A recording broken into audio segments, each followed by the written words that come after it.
Basic clothes for the purpose of this video are ones which have no special regional or ethnic minority associations and are fairly common.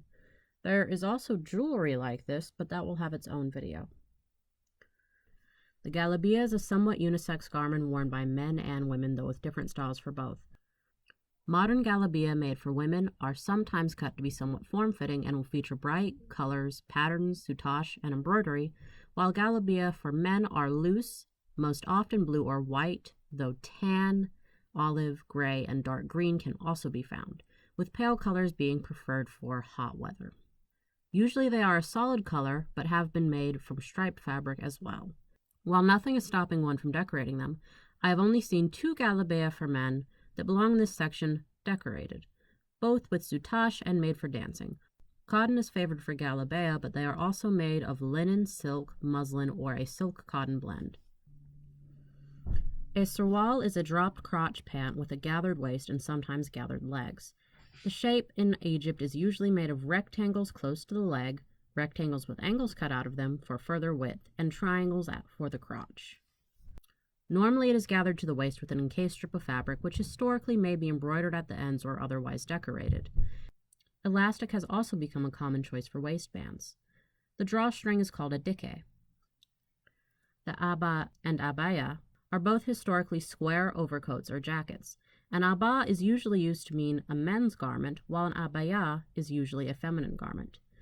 These days, abaya are usually more like a loose dress rather than a square. It is historically decorated with gold or silver soutache, embroidery, and special weaving for both genders when it comes to extant examples from Egypt, and men were said to prefer to wear it for traveling over the binish and jabe, 2 other common overcoats. Antique, as in roughly 100 years old or older abaya from Egypt, exist in colors like dark purple, blue, and pink, and antique abaya have similar colors. The binish is an overcoat typically possessing wide sleeves and made in dark colors or gray. They are noted to usually have a silk facing instead of being lined, and the sleeves are sometimes slit at the bottom. I have not seen extant ones found or produced in Egypt, unfortunately, only drawings. It is said to be a robe of ceremony by Edward Lane with sleeves made slightly too long. He mentions a variation of the binish without slit sleeves called efaragiye, which is worn by scholars. The jabe or gibbe is another overcoat. Unlike the binish, it has a more complicated cut and much narrower sleeves, though it tends to be made in similar fabric. Common colors recorded in the early 1920s were wine red, brown, gray, and blue. Its sleeves end a little before the wrist. An extant example indicates that they were sometimes decorated with light soutache patterns. This garment is said to be common in countries that were under Ottoman control at some point and were worn by persons of rank. Both it and the binish are mentioned to have a feminine version, which I unfortunately have not seen visual representations of. The feminine jabe is reportedly made of velvet or silk and decorated with gold soutache and embroidery, or embroidered with colored silks. There is also a jacket worn in favor of the feminine jabe called a salta, made of velvet and embroidered in the same manner as a jabe. The jabe is another coat written about, but it is only described as being a long, wide-sleeved overcoat that is only buttoned halfway down the front. It reached the feet and was notably worn by religious law experts. I have no drawing or old garment that I have identified to show here, even as potential example as of yet. The sidria, also called a suderi or sudere or sidari, is a vest, often matched to a caftan, typically worn by men and sometimes by women. The name sidria is also recorded as being used in the Maghreb, though the term fermia was also used. A man's usually covers the whole torso, but a woman's often will not meet in the middle, and the front will have 2 D-shaped panels on either side of it. They may or may not have a standing collar, but it does not seem to be favored. Both men's and women's are sometimes decorated with soutache. While the word caftan is a very broad term, in this case I'm using it to refer to a garment worn over the galabia by men, sort of analogous to a suit jacket.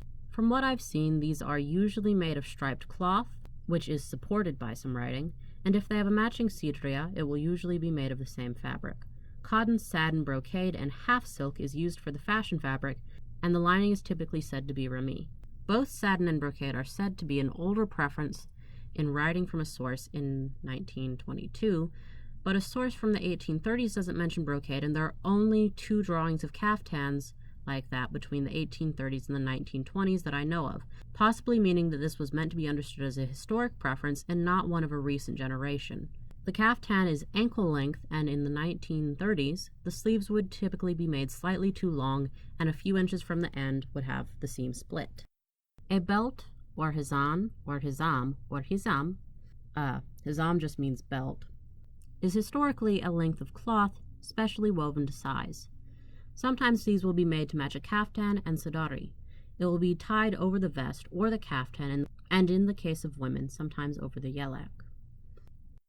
The turban in Egypt is typically a length of fabric, often wound over or around a skull cap or tarbouche. The tarbouche was invented in Morocco, hence its other name, fez. It is typically red with a blue or black tassel, though I have seen multicolored tassels as well, and tarbouche made of black or other colors of fabric. Copts and Jews wore turban cloths of black, blue, gray, yellow, or light brown at times due to sumptuary laws. Certain sects of Muslim also wore black cloths, and green was associated with the ashraf in the 1830s. The woman's turban in the 1830s would be called a rabta, which is made of a tarbouche and takiye, and 2 or more square kerchiefs called faroudiye, which would be wound around it. The kerchief is made of painted or printed muslin or crepe. These days, the turban is still worn by rural men who prefer white, some Coptic church officials who usually wear black, and the style overall is one of many popular hijab tying styles worldwide. Coptic church officials typically wear a turban with a slightly different construction these days that looks more like a covered cushion. The tob, or seble, is a very large, square overcoat, historically made of blue, pink, violet, or black fabric. Wealthier women would have them made entirely or partially of silk or taffeta, but usually they were made of cotton, and poor women might have them made of linen. Save for some stitching around the neck, these are undecorated. The mandill is typically understood to be a triangular headscarf decorated with pom-poms, tassels, or beads as fringe. It is associated on the international stage with the Alexandrian style of belly dance, but it is a kind of scarf found all over Egypt. Some people will call lacy styles of burkul mandill, but more credible sources call that a meshahala. The burku is a face veil, typically worn with a cylindrical piece of jewelry called an aruza. The veil historically would be made of crinkled black silk, white muslin, lacy cloth, or a geometric netted cloth. As mentioned before, the last one is called a meshala. In al-sharqiya, gold pieces, gazi or bandukwi, would be sewn to the veil. Young women would arrange them on veils, and a piece of carnelian would be sewn in place under the aruza. In Bahira, the aruza was not always used, and the cloth was often white.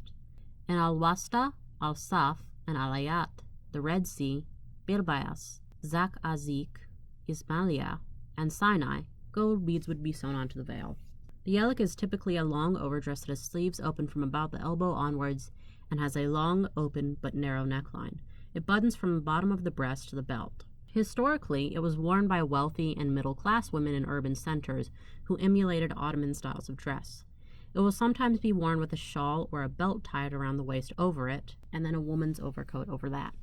This garment definitely comes from Turkish influence, but from the images I have seen, it has a different cut associated with it than the Turkish garment, and the garment called a yelek by Turks tends to be a vest or a short jacket, whereas garments identified as a yelek in Egypt are long, with some short jackets also being seen in art, but according to my reading, they would be called an entare or a yelek in Egypt. While typically yeleks have a slit up the side to show off the sarwal or galabea a woman may be wearing, I have found some from around the 1940s that seem not to.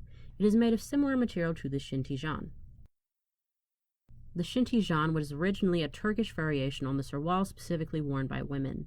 These are wide trousers made of taffeta, silk, or cotton.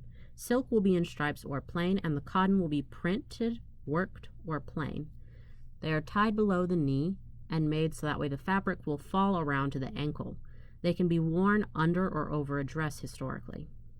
The Malaya lef, or luff, is known these days as a prop for belly dancing, but it was once worn as a wrap for everyday wear mainly in Alexandria and Cairo. Historically, it might be called a habara. This wrap would be over 3 meters long and was commonly black in color, though drawings and photos of ones that were white with a border or plaid in blue, red, and white exist as well. Similar wraps also exist in different parts of Egypt.